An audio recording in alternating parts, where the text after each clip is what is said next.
started to walk and call out for them, but I don't get a response. So this is odd. I kept walking and come out into the brush and into a cow field, so I can walk easier and go call them in the next hollow over. Now, a hodder is a small valley between the ridge lines. As I come out into the cow field, I notice the entire ride line is glowing red. It was the first time that the farmer was clearing brush, and so he has a bonfire burning. I went to check it out and make sure it wasn't starting a forest fire. As I got closer to the top of the ridge, I noticed the glow was solid and not flickering like flames should. There was no smoke that I could smell. I noticed the sheer amount of light, and most of what I thought was colour is actually vibrant red. The only way I can describe it is a stoplight on a dark street that's casting a glow on everything, changing its colour to roughly that. I froze. This isn't coming off as something natural. Where I am is miles off the beaten path with definitely no electricity.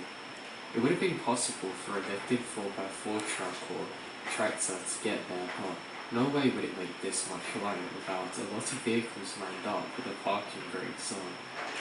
I had a 20 gauge single shotgun loaded with me. It happened to have a few shells of buckshot and some slugs in my backpack. I quickly loaded a slug and held a few shells in my hand, ready for follow-up shots, prepared to defend my life. I was terrified. I snuck home as quickly as possible without using my flashlight. I told my mum and stepdad what happened, but they brushed it off, and I'm scolded for leaving the dogs in the wood.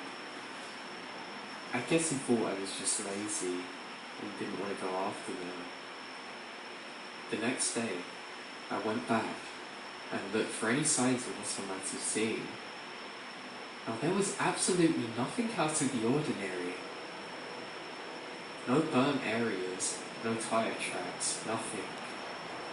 After a few days, I woke up and went into the living room. My stepdad was waiting for me. He jumped up and said he'd seen that light also. He'd been hunting in another location in the opposite direction, still within walking distance. He was waiting for the dogs with his light off when 3 bright flashes illuminate around him and make things glow red. He said it was bright enough that he could have read a newspaper at night. I thought it was so crazy for him to experience it too. We never had another encounter with the red light. I don't know what it was.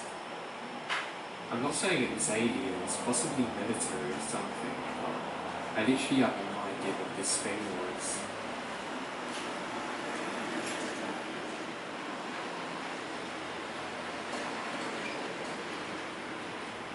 I visited Arizona in March of 2018 during my school's spring break. I'd already done the get drunk on the beach thing, so I figured I'd do something different. My uncle, aunt, and first cousin lived in Flagstaff, and they let me stay there for free, so it was perfect. What happened isn't exactly terrifying, but more unnerving. The first thing I noticed about northern Arizona is that it had a very different vibe than my home state of Pennsylvania. I never fully felt at ease the whole time I was there.